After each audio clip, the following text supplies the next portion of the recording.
airplanes have a signal horn? Well, I was almost tempted to say no, but airplanes do in fact have one.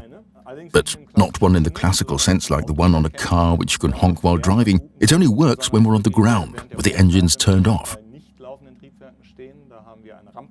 We have a ramp agent who takes charge of coordinating ground processes.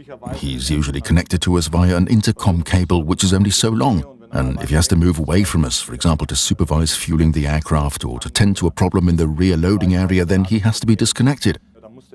But if we need him urgently, we can notify him via a so-called crowd attend call to reconnect. And then the ramp agent comes running up front, puts on his headphones, and our connection is restored.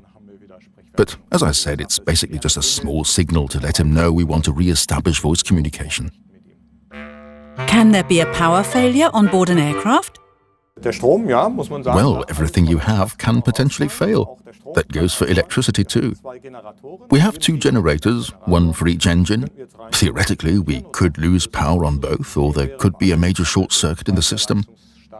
But we have 2 high-performance batteries as backups. They enable us to end the flight within an hour with certain limits on functionality, but safely.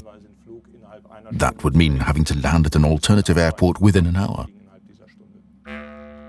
Can you hear the applause at landing from the cockpit? That depends on where it comes from and how loud it is. Usually it comes from a group of people sitting together. If the group is in the rear and it's only them applauding, then you wouldn't hear it. If people further up front start to applaud, the probability that you will hear it increases. Some people clap during the actual landing, and if the thrust reverser is still on, it's relatively loud and you will hear other noises too.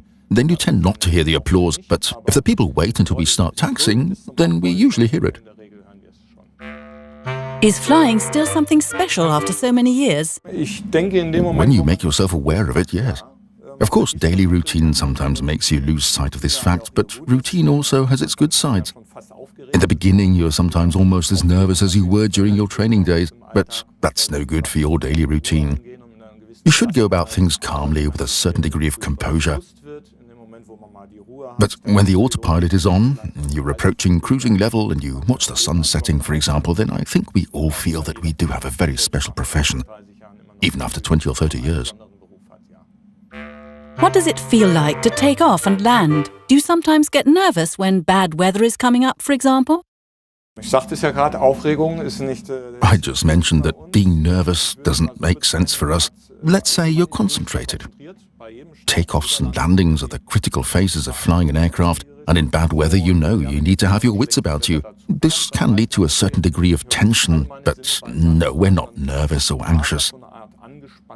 Feelings like that just don't belong to the profession. Würde ich jetzt nicht bezeichnen oder gar eine Beimischung von ängstlichen Gefühlen, die haben dann natürlich nichts verloren.